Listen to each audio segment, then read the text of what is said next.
A federal judge is hearing arguments over the Trump administration's efforts to withhold information regarding Kilmar Abrego Garcia's return to the United States. You may recall, Abrego Garcia was mistakenly deported to El Salvador back in March, shortly after a U.S. district judge ordered the Trump administration to facilitate his return to the U.S. Days later, that decision was upheld by the Supreme Court. But the Trump administration is now invoking state secrets privilege in order to withhold additional information from Abrego Garcia's attorneys.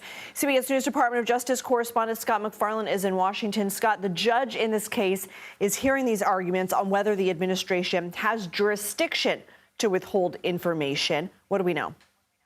2 full months now, Lindsay, since Abrego Garcia was deported from Maryland to El Salvador, admittedly, according to the administration, by mistake, to a country where he had protection from being deported to.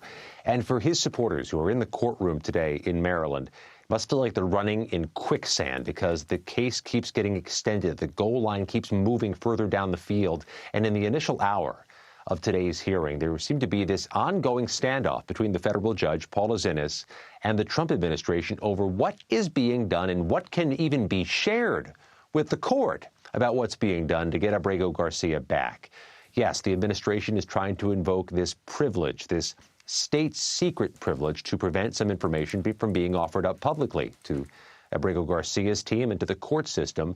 The judge is pushing back on that. But all of this is really an intermediate fight, isn't it, over the bigger battle, which is when is he coming back and what's being done to facilitate his return to U.S. custody. We're not at that part of the fight anymore. This is more in the middle about processing evidence, producing evidence, and there's no indication this dispute is going to be ended anytime soon. Scott, you've been reporting on rumblings that the head of the FBI, Kash Patel, wanted to move operations out of Washington, D.C. It looks like this is coming to fruition. What can you tell us?